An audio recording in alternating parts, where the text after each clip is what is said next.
optional for us to reduce the federal expenses. It's essential. It's essential for America to remain solvent as a country, and it's essential for America to have the resources necessary to provide things to its citizens and not simply be servicing vast amounts of debt. And also, could you mention some of the things that your team has found, some of the crazy numbers, including the woman that walked away with about 30 million, right, et cetera? Well, we do find it sort of rather odd that there are quite a few people in the bureaucracy who have ostensibly a salary of a few $100,000, but somehow manage to accrue tens of millions of dollars in net worth while they are in that position, which is, what happened at USAID. We're just curious as to where it came from. Maybe they're very good at investing, in which case we should take their investment advice, perhaps. But there seems to be mysteriously they get wealthy. We don't know why. Where does it come from? And I think the reality is that they're getting wealthy at the taxpayer expense. That's the honest truth of it. So, we're looking at, if you look at, say Treasury, for example, basic controls that should be in place, that are in place in any company, such as making sure that any given payment has a payment categorization code, that there is a comment field that describes the payment, and that if a payment is on the do not pay list, that you don't actually pay it. None of those things are true currently. So the reason that departments can't pass audits is because the payments don't have a categorization code. It's like just a massive number of blank checks just flying out the building. So you can't reconcile blank checks. You've got comment fields that are also blank, so you don't know why the payment was made. And then we've got this truly absurd, a do not pay list, which can take up to a year for an organization to get on a do not pay list. And this, we're talking about terrorist organizations, we're talking about known fraudsters, known aspects of waste, known things that do not match any congressional appropriation, can take up to a year to get on the list, and even once on the list is not used. It's mind-blowing. So what we're talking about here, we're really just talking about adding common sense controls that should be present, that haven't been present. So you say, like, well, how could such a thing arise? That seems crazy. When you understand that really everything is geared towards complaint minimization, so then you understand the motivations. So if people receive money, they don't complain, obviously. But if people don't receive money, they do complain. And the fraudsters complain the loudest and the fastest. So then when you understand that, then it makes sense. Oh, that's why everything they approve all the payments at Treasury. Because if you approve all the payments, you don't get complaints. But now we're saying that, no, actually, we are going to complain. If money is spent badly, if your taxpayer dollars are not spent in a sensible and frugal manner, then that's not okay.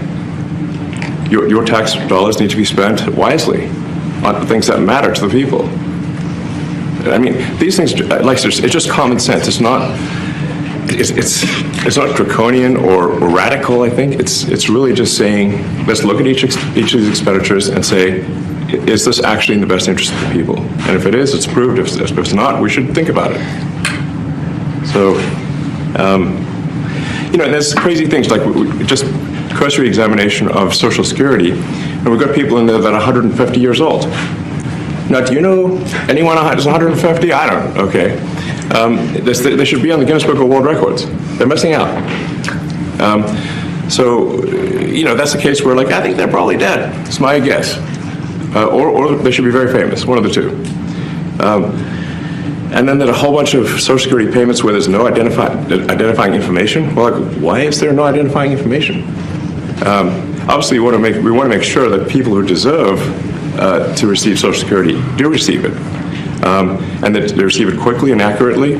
I'll tell you another crazy thing. So, one of the things is we are trying to sort of right-size the federal bureaucracy, just make sure that this. Obviously, there need to be a lot of people working for the federal government, but not as many as currently.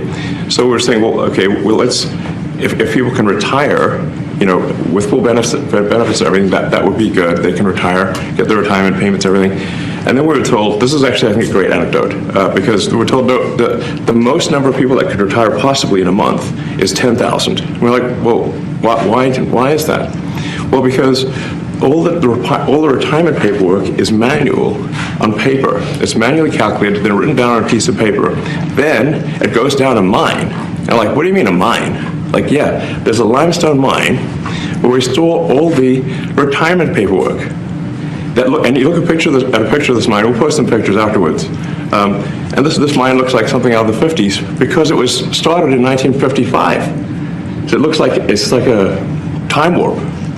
And then the speed, the limiting factor is the speed at which the mine shaft elevator can move determines how many people can retire from the federal government. And the elevator breaks down sometimes, and then nobody can retire. Doesn't that sound crazy? There's like 1,000 people that work on this.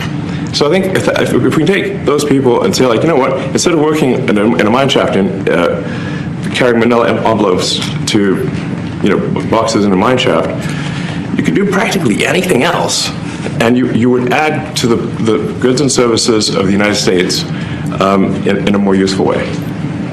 So anyway, so I think that's an example. Like at a high level, if you say, like, how do we increase prosperity? Is we get people to shift from roles that are low to negative productivity to high productivity roles.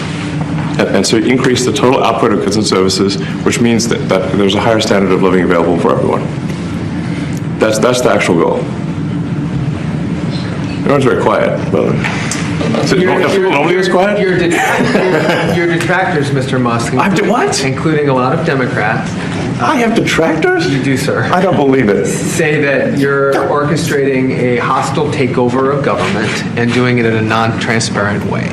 What's your response to that criticism? Well, first of all, you couldn't ask for a stronger mandate from the public. The public voted, we have a majority of the public voting for President Trump. We won the House, we won the Senate. The people voted for major government reform. There should be no doubt about that. That was on the campaign. The president spoke about that at every rally. The people voted for major government reform, and that's what people are going to get. They're going to get what they voted for. And a lot of times, people that don't get what they voted for, but in this presidency, they are going to get what they voted for. And that's what democracy is all about. Mr. Musk, the White House says that you will identify and excuse yourself from any conflicts of interest that you may have. Does that mean that you are, in effect, policing yourself? What are the checks and balances that are in place to ensure that there is accountability and transparency? Well, we actually are trying to be as transparent as possible. In fact, we post our actions to the Doge handle on X and to the Doge website. So all of our actions are maximally transparent. In fact, I don't think there's been, I don't know of a case where an organization has been more transparent than the Doge organization. So the kind of things we're doing are, I think, very, very simple and basic. They're not, what I mentioned, for example, about Treasury, just making sure that payments that go out, taxpayer money that goes out, is categorized correctly, that the payment is explained, that organizations on the do not pay list, which takes a lot to get there, that actually are not paid, which currently they are paid.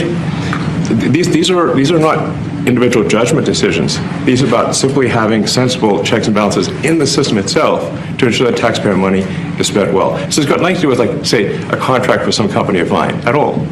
But if there is a conflict of interest when it comes to you yourself, for instance, you've received billions of dollars in federal contracts when it comes to the Pentagon, for instance, which the president, I know, has directed you to look into. Yeah. Are you policing yourself in that? Is there any sort of accountability check and balance in place that would provide any transparency for the American people?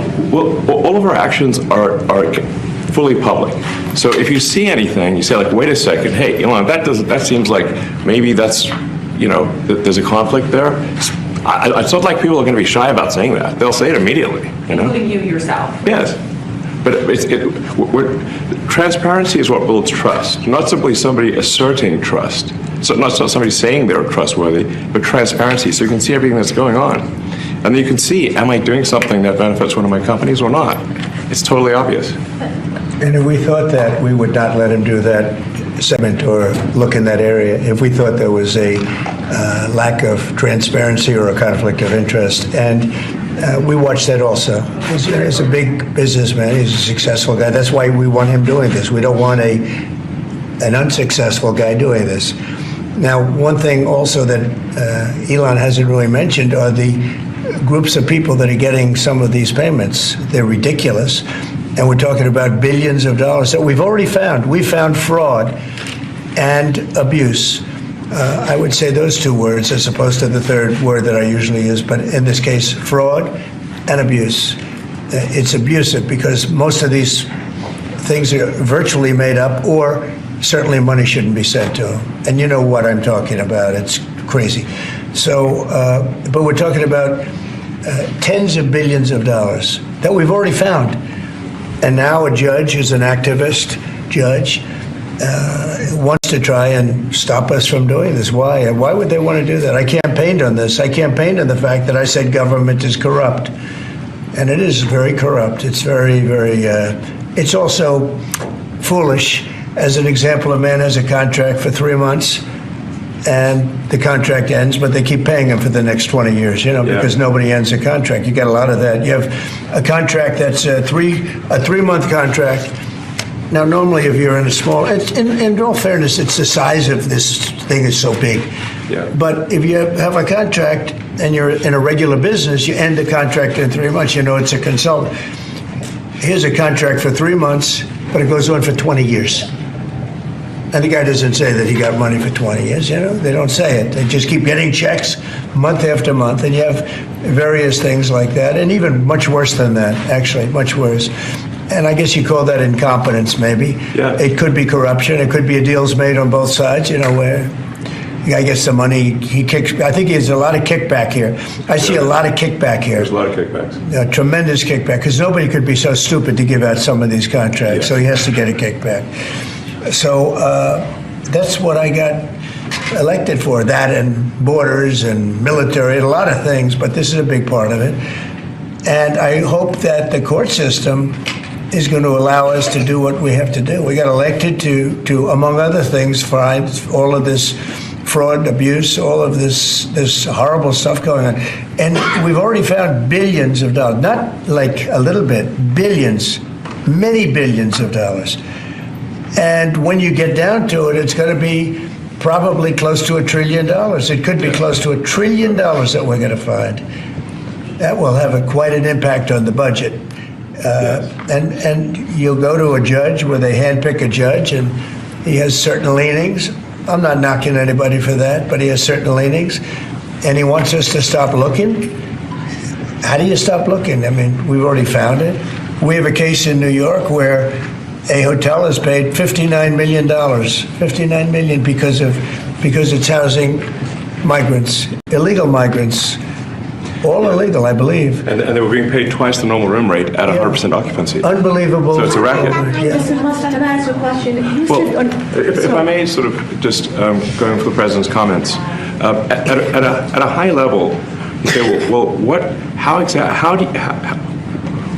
are the two ingredients that are really necessary in order to cut the budget deficit in half from $2 trillion to $1 trillion? And it's really two things: competence and caring.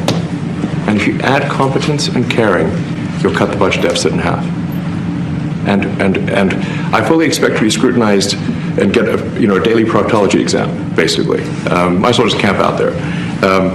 So it's not like I think I can get away with something. I'll be scrutinized nonstop. But with the support of the president, we can cut the budget deficit in half from $2 trillion to $1, and then with deregulation, because there's a lot of sort of regulations that don't ultimately serve the public good. We need to free the builders of America to build.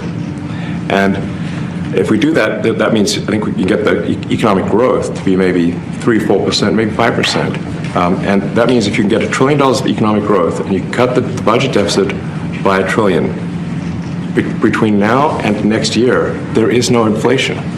There's no inflation in 26. And if the government is not borrowing as much, it means that interest costs decline.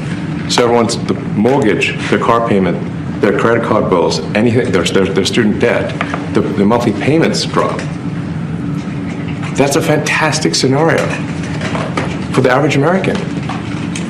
I mean, imagine they're going down the grocery aisle and the prices from one year to the next are the same, and their mortgage, all their debt payments dropped. How great is that for the average American?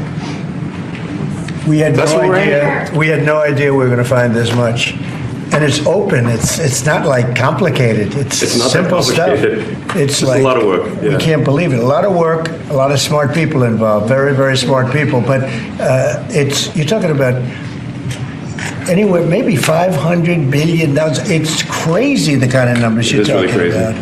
You know, normally when you're looking at something, you'll find you're looking for 1 out of 100. Here, you're almost reversing it.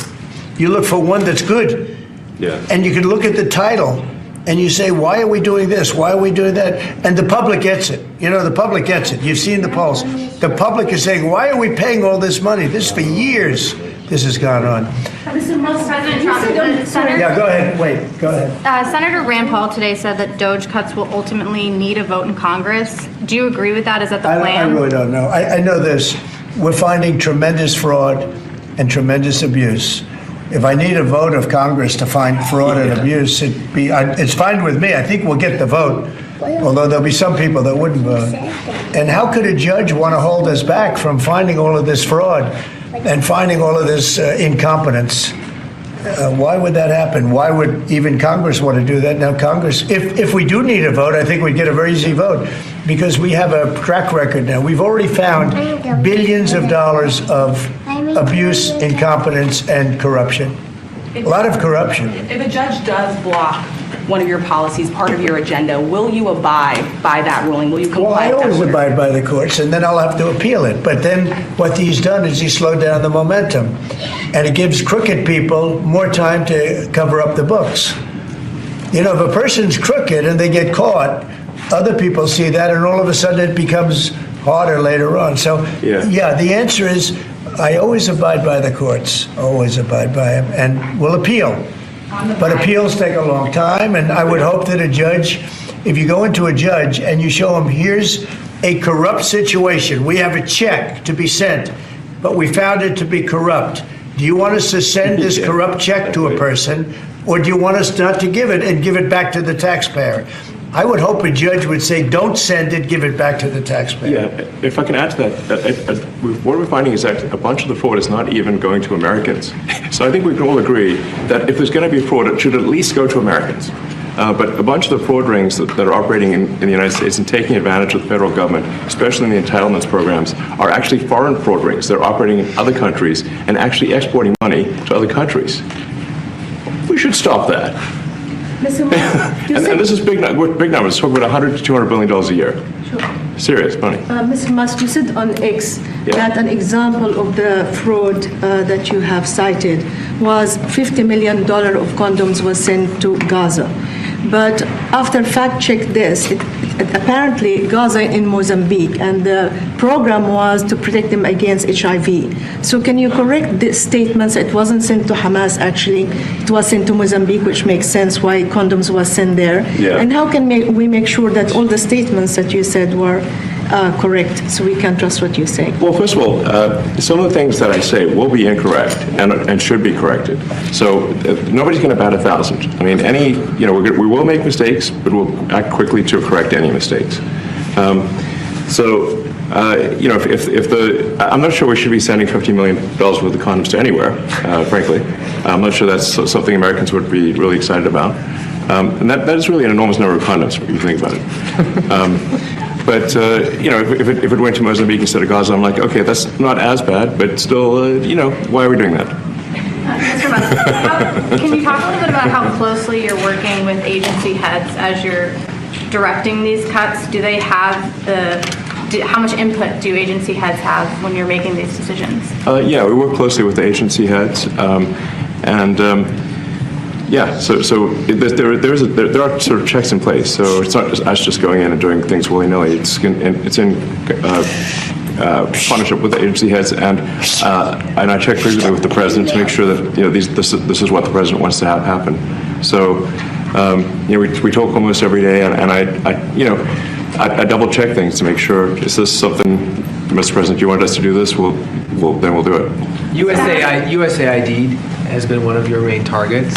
Are you concerned at all that some of the cuts or that shutting that agency altogether may lead to diseases or other bigger problems starting in other countries that then come to the United States? Yeah, so that's an interesting example. So that's something where we work closely with the State Department and Secretary Rubio.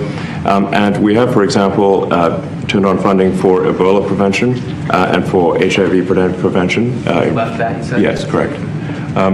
And we are moving fast, so we will make mistakes, but we'll also fix the mistakes very quickly. So, do you think that's a worthy cause, USAID?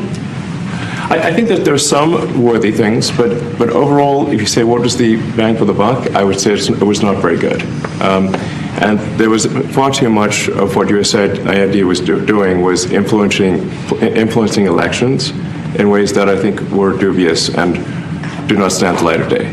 I can just ask a follow-up to the Pentagon contracts. If you have received billions of dollars in contracts from the Pentagon, and the president's directing you to look into the Department of Defense, is that a conflict of interest? Are going to do at the president's request. Does that present a conflict of interest for you? No, because you'd have to look at the individual contract and say, first of all, I'm not the one, filing the contract. It's people at SpaceX or someone who will be putting for the contract. And I'd like to say, if you see any contract where where it was awarded to SpaceX and it wasn't by far the best value for money for the taxpayer, let me know, because every one of them was. The president said the other day that you might look at treasuries. Could you explain that a little bit? What kind of fraud, and that question goes to both of you, what kind of fraud are you expecting to see or do you see right now in U.S. treasuries? Yeah, I think you mean the Treasury Department as opposed to Treasury bills, or... You also referenced treasuries on Air Force One the other night. Well, as I mentioned earlier, really, the first order of business is to make sure we're actually collecting... Sorry for this. I thought my son might enjoy this, but he's sticking his fingers in my ears and stuff. So it's been hard to hear sometimes. Hey, stop that. No, the stuff we're doing with the Treasury Department is so basic that you can't believe it doesn't exist already. So for example, like I mentioned, just making sure that when a payment goes out, it has to have a payment categorization code. It's like, what type of payment is this? You can't just leave the field blank. Currently, many payments, the field is left blank. And you have to describe what's the payment for, some basic rationalization. That also is left blank. So this is why, the Pentagon, when's the last time the Pentagon passed an audit? I mean, a decade ago, maybe? Ever? Really? And we want to, just in order to actually pass audits, you have to have financial information that allows you to trace the payments. And once in a while, the Treasury has to pause payments if it thinks the payment is going to a fraudulent organization. If a company or organization is on a do not pay list, we should not pay it. I'm sure you would agree. Like, if it's quite hard to get on that payment, the do not pay list, it means that this is someone that is like dead people, terrorists, known fraudsters, that kind of thing. We should not pay them. But currently we do, which is crazy. We should stop that. Many transactions. And by the way, hundreds, thousands of transactions like that. We have a big team. And for the sake of the country, I hope that the person that's in charge and the other people that report to me that are in charge are allowed to do the right thing, namely make sure everything's honest, legitimate, and competent. But we're looking at just, when you look at USAID, that's one. We're going to look at the military, we're going to look at education. They're much bigger areas. But the USAID is really corrupt. I'll tell you, it's corrupt. It's incompetent, and it's really corrupt. And I can't imagine a judge saying, well, it may be corrupt, but you don't have the right. You got elected to look over the country and to, as we say, make America great again, but you don't have the right to go and look and see whether or not things are right that they're paying, or that things are honest that they're paying. And nobody can even believe this. Other people, law professors, they've been saying, how can you take that person's right away? You're supposed to be running the country, but we're not allowed to look. and who they're paying it to and what they're paying. We have massive amounts of fraud that we caught. I think we probably caught way over a lot of billions of dollars already in, 2 weeks? Yes. And it's going to go to numbers that you're not going to believe. And much, as I said, much is incompetence and much is dishonesty. We have to catch it. And the only way we're going to catch it is to look for it. And if a judge is going to say you're not allowed to look for it, that's pretty sad for our country. I don't understand how it could even work. On the buyout program, can you personally guarantee that? Which one? The buyout program, the offer to federal workers. Can you personally guarantee that the workers who opt in to resign now will be paid through Well, September? they'll get their money, but they're getting a good deal. They're getting a big buyout. And what we're trying to do is reduce government. We have too many people. We have office space. It's occupied by 4%. Nobody's showing up to work because they were told not to. And then Biden gave them a 5-year pass, some of them, 48,000 of them, gave them a 5-year pass, that for 5 years you don't have to show up to work. And let me tell you, this is largely, much of this stuff is because of Biden. It's his fault. He allowed this country, what he did on our border. What he did on our border is almost not as bad as what he did with all of these contracts that have come out. It's a very sad day when we look at it. I can't even believe it. But many contracts just extend, and they just keep extending, and there was nobody there to correct it. And that cannot be, I can't imagine that could be held up by the court. Any court that would say that the president or his representatives, like Secretary of the Treasury, Secretary of State, whatever, doesn't have the right to go over their books and make sure everything's honest. I mean, how can you have a country? You can't have anything that way. You can't have a business that way. You can't have a country that way. Hey, thank you very much, everybody. Thank you. Thank you, press. Thank you, press. Head down. Coming back tonight. Mark Vogel will be at the White House tonight at about 10 o'clock. If you want to come over, you can say hello to him. Did you guys get anything in return? Not much. No, they were very nice. We were treated very nicely by Russia, actually. I hope that's the beginning of a relationship where we can end that war and millions of people can stop being killed. They've lost millions of people. They lost, in terms of soldiers, probably 1.5 million soldiers in a short period of time. We got to stop that war. And I'm interested primarily from the standpoint of death. We're losing all those soldiers. And they're not American soldiers, they're Ukrainian and Russian soldiers. But you're probably talking about 1.5 million. I think we got to bring that one to an end. Okay? Thank you. Thank you very much.